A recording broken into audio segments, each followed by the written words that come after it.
بسم اللہ الرحمن الرحیم۔ دل بڑا افسردہ ہے، 2 دن قبل 1200 دکانیں گل پلازا پہ خاکستر ہوئیں۔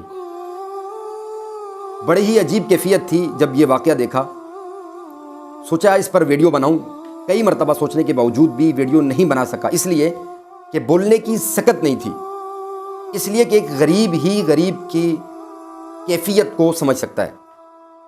بہت افسوس ہوا، یہ 1200 دکانیں نہیں تھی بلکہ ہزاروں لوگوں کے روزگار کا سبب تھا۔ اس میں بہت ساری ایسی دکانیں بھی ہوں گی، لوگوں نے اپنی پوری زندگی کی جمع پونجی اس کاروبار میں انویسٹ کی ہوگی۔ سوال یہ ہے کہ آج سے 3 دن قبل زکوٰۃ دینے والے جو یہ سوچ رہے تھے کہ ہم زکوٰۃ ادا کریں گے، آج وہ زکوٰۃ لینے والے بن گئے۔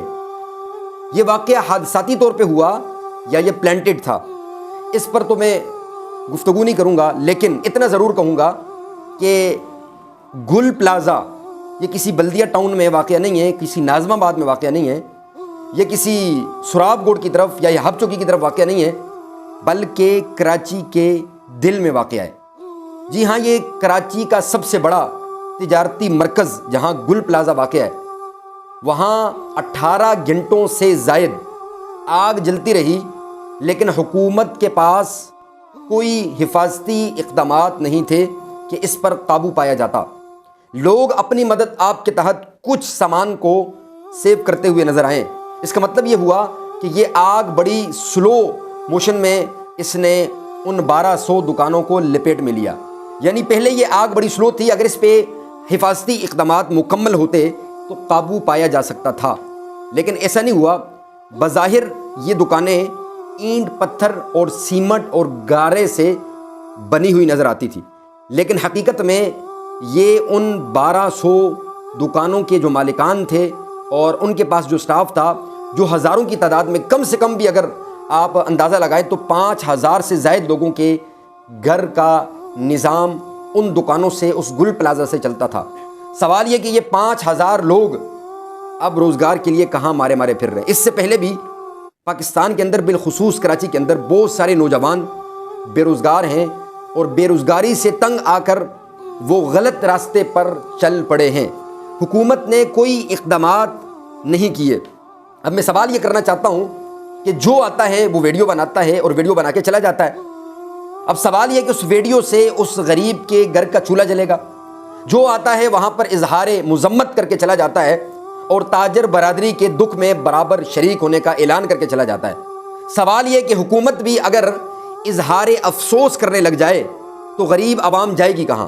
اگر ایسے واقعات رونما ہوتے ہیں تو میں سمجھتا ہوں حکومت وقت کی ذمہ داری بنتی ہے کہ وہ اس کی بھرپائی کرے، ان کے ساتھ تعاون کرے، ان کی دکانیں بنا کر دے۔ ان کا اگر 100% اگر ان کے ساتھ تعاون نہیں کر سکتی ہے تو کم سے کم 50% تعاون کرے، اس لیے کہ پورے سندھ کے اندر اگر بات کی جائے، بلکہ پورے پاکستان کے اندر بات کی جائے تو 60 سے 70% ٹیکس یہاں سے حکومت وقت کو ملتا ہے۔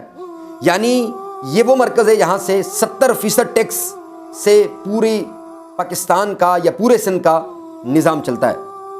آج ان لوگوں کی مدد کون کرے گا جو ٹیکس دے کر پورے نظام کو چلاتے تھے؟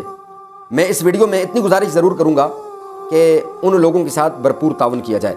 اس کے ساتھ ساتھ میں آپ کو ایک بات اور بھی بتاؤں کہ حفاظتی اقدامات کا آپ اس بات کا اندازہ لگائیں، جس جگہ یہ واقعہ رونما ہوا یعنی گل پلازا جلا، اس کے بالکل قریب مزار قائد واقع ہے اور دوسری طرف تقریباً 2 کلومیٹر کے دائرے میں CM ہاؤس واقع ہے۔ سوال یہ ہے کہ کیا ہمارے حفاظتی اقدامات اتنے نامکمل ہیں کہ ہم ان دکانوں کو نہیں بچا سکے؟ صرف دکانیں نہیں بلکہ جانی نقصان بھی ہوا۔ یقیناً ہمارے پاس تو ایسے الفاظ نہیں ہیں کہ کس طریقے سے ان لوگوں کے ساتھ اظہار یکجہتی کریں اور ان لوگوں کے ساتھ ہم دکھ اور درد میں برابر کے شریک ہو۔ اس موقع پر پاکستان راہ حق پارٹی یہ مطالبہ کرتی ہے حکومت وقت سے، بالخصوص سندھ گورنمنٹ سے، کہ وہ ان لوگوں کے ساتھ مالی تعاون کرے۔ اظہار افسوس سے بڑھ کر حکومت تعاون کرے۔ ظاہر غریب انسان تو اظہار افسوس کر سکتا ہے، لیکن جو لوگ نقصان کی زد میں آئے ہوئے ہیں اور ان کا چولہا بجھ چکا ہے، ان کے ساتھ حکومت وقت تعاون کرے، اپنا بہت سارا خیال رکھیے گا. اللہ حافظ.